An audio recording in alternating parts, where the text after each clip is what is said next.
Selamat pagi, perkenalkan nama saya Mariana Intan Primapio. Saya seorang mahasiswa dari Universitas Bali Internasional dan saya dari jurusan Administrasi Rumah Sakit. Pada kesempatan ini saya ingin mempresentasikan materi tentang jenis dan model komunikasi.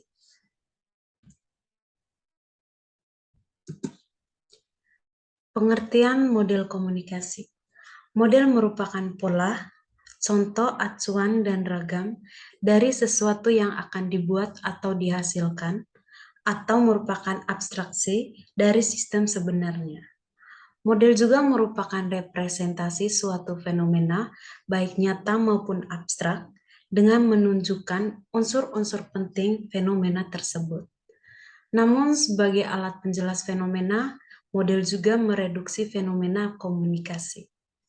Menurut Onong Ucayana Effendi, secara umum model komunikasi dapat dibagi dalam 3 kelompok, yaitu yang pertama ada kelompok model dasar, yang kedua model yang menyangkut pengaruh personal, penyebaran, dan dampak komunikasi massa terhadap perseorangan, dan yang ketiga ada model-model tentang efek komunikasi massa terhadap kebudayaan masyarakat.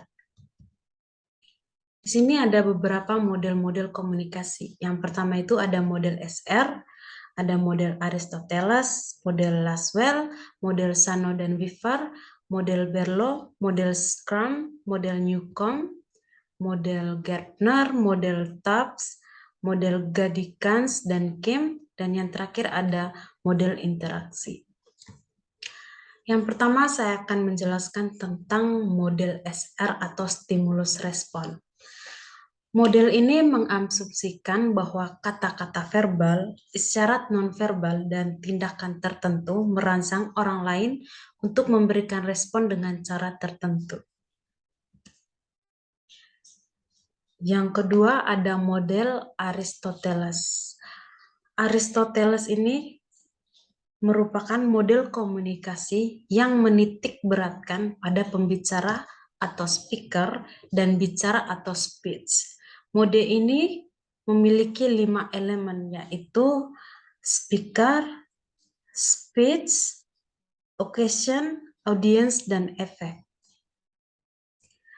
Pembicara atau speaker merupakan orang yang berperan aktif dalam membentuk dan mengirimkan pesan kepada khalayak. Dan kemudian ada pesan verbal atau speech, merupakan pesan yang dibentuk dan disampaikan oleh speaker. Kemudian ada elemen occasion atau situasi, yang merupakan situasi saat pesan disampaikan. Kemudian ada khalayak atau audience, yang merupakan orang yang menjadi target sasaran atau khalayak sasaran dalam proses komunikasi. Dan yang terakhir ada elemen efek, yang merupakan dampak yang ditimbulkan dalam proses komunikasi.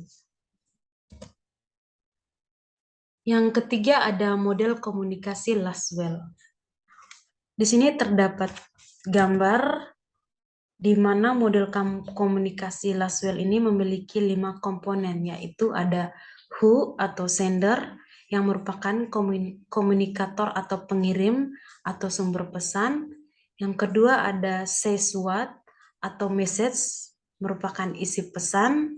Yang ketiga ada channel atau media, merupakan medium atau media.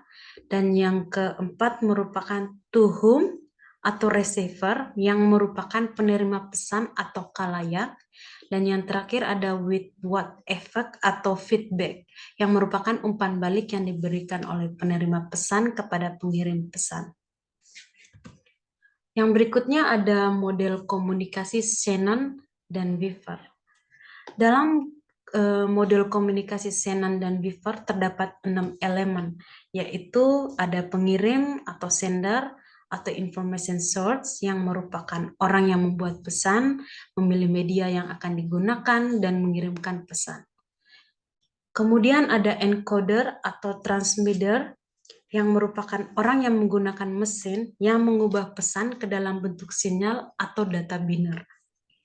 Yang ketiga ada media atau channel, media yang digunakan untuk mengirimkan pesan. Dan kemudian ada decoder atau transmitter yang merupakan mesin yang digunakan untuk mengubah sinyal atau data biner ke dalam bentuk pesan atau penerima pesan yang menginterpretasikan pesan dari sinyal yang diberikan. Kemudian ada elemen yang kelima yaitu penerima atau receiver atau destination yang merupakan orang yang menerima pesan atau tempat yang dimana pesan harus dijangkau. Penerima pesan memberikan umpan balik berdasarkan pesan yang dikirimkan oleh pengirim. Dan elemen yang terakhir pada Xenon dan Weaver ini merupakan gangguan atau noise. Gangguan atau noise ini merupakan gangguan fisik seperti lingkungan, manusia, dan lain-lain yang tidak membiarkan pesan diterima dengan baik oleh penerima pesan. Baik. Yang berikutnya ada model komunikasi Berlo. Model komunikasi Berlo ini merupakan model komunikasi dari David K. Berlo yang biasa disebut dengan model komunikasi SMCR atau Sender, Message, Channel, dan Receiver. Model komunikasi SMCR ini merupakan menitik beratkan pada proses encoding dan decoding yang terjadi sebelum pengirim mengirim pesan dan sebelum penerima menerima pesan. Dalam model ini terdapat beberapa komponen yaitu ada sender, message, channel, dan receiver, di mana masing-masing komponen tersebut dipengaruhi oleh beberapa aktor. Di sini ada beberapa faktor yang mempengaruhi sender atau pengirim, yaitu keterampilan komunikasi yang terdapat di sini, yaitu skill communication, ada sikap, ada pengetahuan, ada sistem sosial, dan ada juga budaya. Kemudian ada pesan atau message. Faktor-faktor yang mempengaruhi pesan adalah isi pesan, ada elemen pesan, ada perlakuan, ada struktur pesan, dan kemudian ada kode. Di kode ini yang merupakan bentuk di mana pesan dikirimkan bisa berupa teks, video, dan lain-lain. Kemudian ada media atau yang biasa disebut channel, yang faktor-faktor yang mempengaruhi channel ini merupakan mendengar, melihat, menyentuh, mencium, atau merasakan. Dan yang terakhir ini merupakan receiver, yaitu ada keterampilan komunikasi, ada sikap, ada pengetahuan, ada sistem sosial, dan juga ada budaya.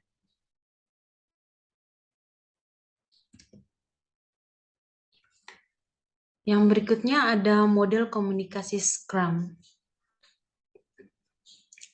Model komunikasi Scrum ini mempunyai 3 model, yaitu yang pertama model komunikasi manusia yang sederhana, mirip dengan model komunikasi Shannon dan Weaver yang seperti saya sebutkan sebelumnya tadi. Kemudian ada model kedua, yaitu model komunikasi yang lebih rumit, yang memperhitungkan pengalaman dari 2 individu yang mencoba berkomunikasi.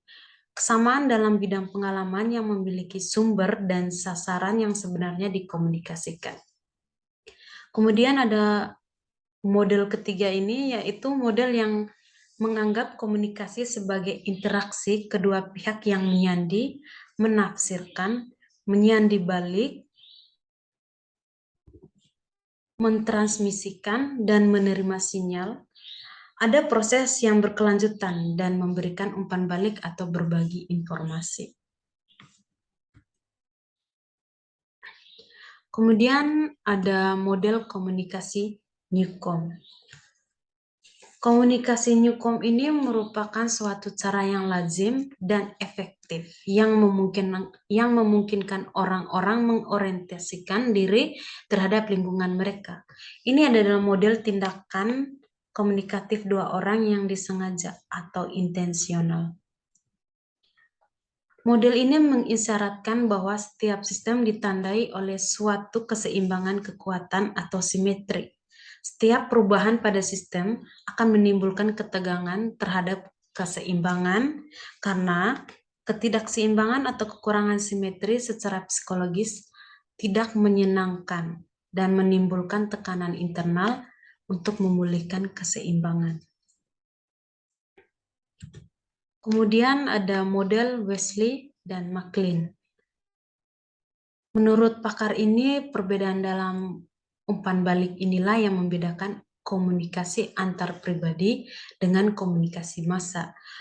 Umpan balik dari penerima bersifat segera dalam komunikasi antar pribadi, dalam komunikasi massa bersifat minimal atau tertunda.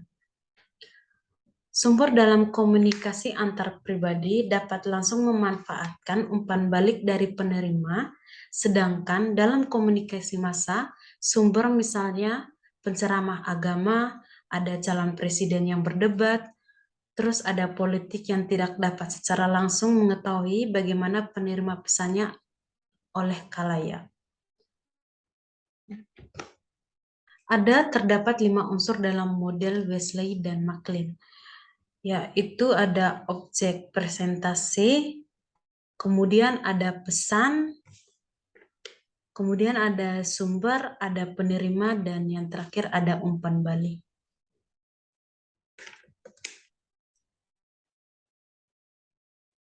Berikutnya ada model komunikasi Gardner.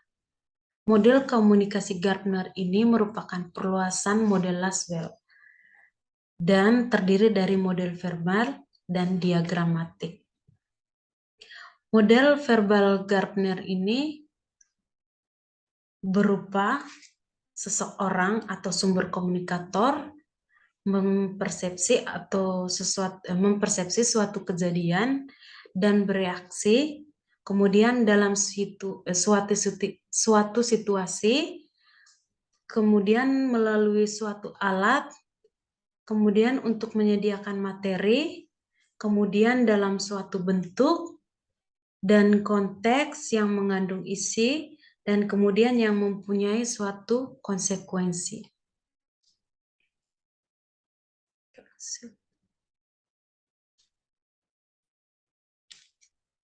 Berikutnya ada model De Fleur. Malvin L. De Fleur memasukkan perangkat media massa atau mass medium device dan perangkat umpan balik atau feedback device. Dalam model komunikasi massanya, sumber, pemancar, penerima, dan sasaran digambarkan sebagai fase-fase yang terpisah. Source dan transmitter adalah dua fase yang berbeda yang dilakukan seseorang. Fungsi receiver dalam model ini adalah menerima informasi dan menyandi baliknya, mengubah peristiwa fisik informasi menjadi pesan. Menurut De Fleur, komunikasi adalah terjadi lewat suatu operasi perangkat komponen dalam suatu sistem teoritis yang frekuensinya adalah isomorfisme, atau biasa disebut upaya membuat makna terkoordinasi antara pengirim dan khalayak di antara respon internal terhadap perangkat simbol tertentu pada pihak pengirim dan penerima. Kemudian ada model komunikasi TAPS. Model ini menggambarkan komunikasi diadik, konsep komunikasi transaksi, dan konsep komunikasi yang berkeseimbangan. Pesan dalam model ini dapat berupa pesan verbal, juga non-verbal, bisa disengaja ataupun tidak disengaja. Salurannya adalah alat indera, terutama pendengaran, penglihatan, dan perabaan. Gangguan dalam model ini biasanya ada dua, yaitu gangguan teknis dan gangguan semantik. Gangguan teknis ini merupakan faktor yang menyebabkan si penerima merasakan sesuatu perubahan dalam informasi atau rangsangan yang tiba. Misalnya terjadinya kegaduhan. Kemudian gangguan semiotik adalah pemberian makna yang berbeda atas lambang yang disampaikan pengirim. Yang berikutnya ada model Gadikans dan Kim.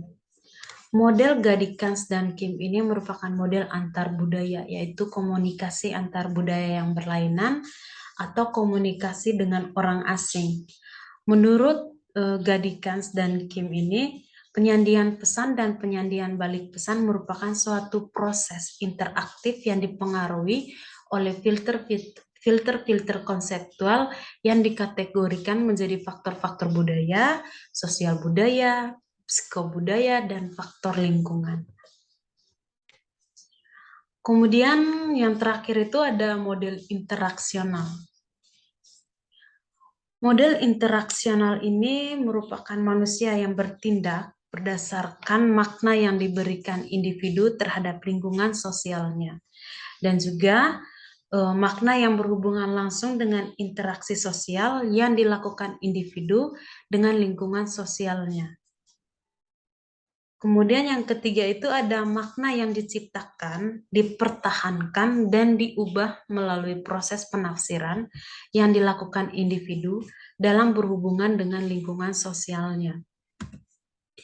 Kemudian yang keempat itu ada para peserta komunikasi menurut model interaksional adalah orang-orang yang mengembangkan potensi manusiawinya melalui interaksi sosial, tepatnya seperti melalui apa yang disebut pengambilan peran orang lain.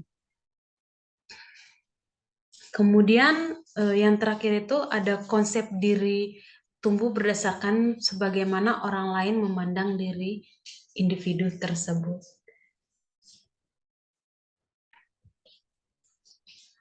Itu saja presentasi saya untuk hari ini tentang jenis dan model komunikasi. Saya Intan Pio mengucapkan terima kasih banyak.